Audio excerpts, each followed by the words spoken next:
Today, I'm going to talk to you about the prostitution of children. Every 30 seconds, somewhere in the world, a child is sold.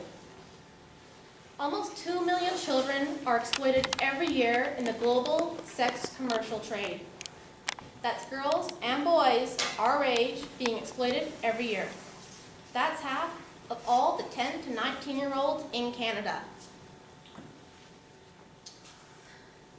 Sadly, some children are as young as 10 years old. 10-year-old should be in grade 5 in our junior school, not being forced into prostitution and sex trafficking. This is me, August 3rd, 2010. Aren't I cute? I was very fortunate in having a caring family that looked out for me.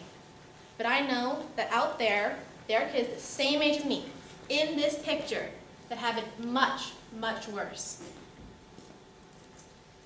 This is Tasha. She is a prostitute.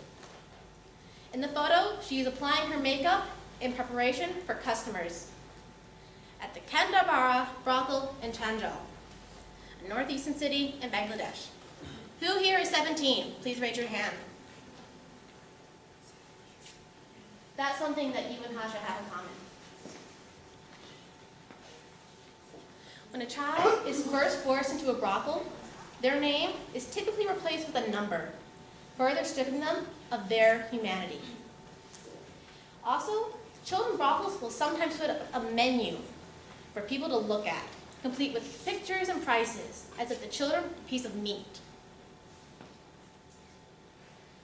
I know some of us have strong feelings about our virginity, and we luckily have the choice of when we wish to lose it.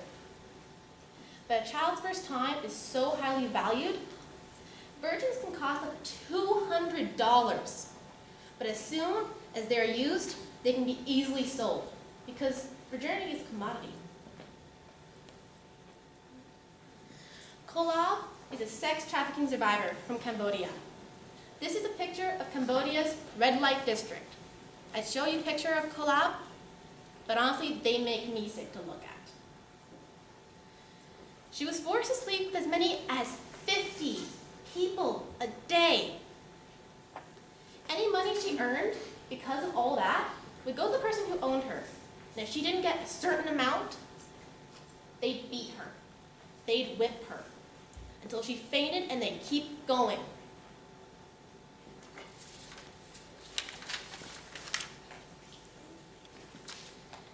Now, some of you may be thinking, this isn't that big of a deal. It doesn't affect that many people, but it does. Now put your hands up if you think it's only girls who are affected. It is mainly girls, but 20% of all those who are forced into that horrible situation are young men. You may be thinking, this isn't right. This isn't fair. Human beings should not be treated like this. And you're right, and others agree with you, like the United Nations. The Universal Declaration of Human Rights was made so all people would have the freedom of speech, the freedom of religion, the freedom from fear, and freedom from want. The Universal Declaration of Human Rights has 30 articles. Article 3, everyone has the right to life, liberty, and security of person. Article 4, no one shall be subjected to slavery or servitude. Slavery and slave trade shall be prohibited in all of their forms. Article 5, no one shall be subjected to torture or to cruel, inhumane, or degrading treatment or punishment. There are even children's rights.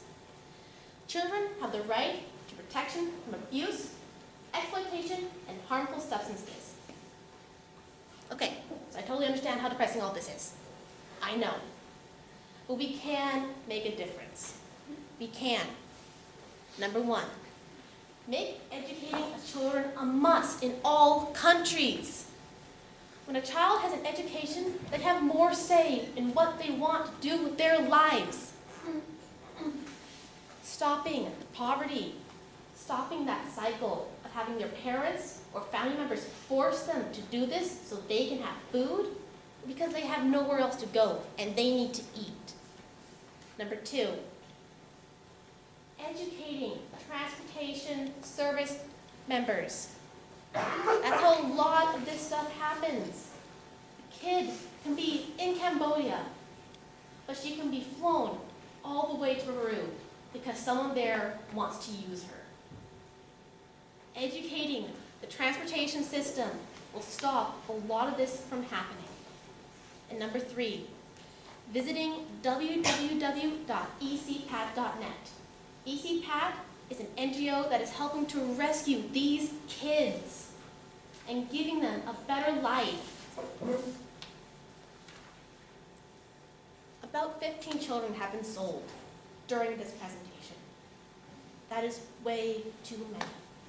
Even this dog agrees, because it's sad. Thank you for listening.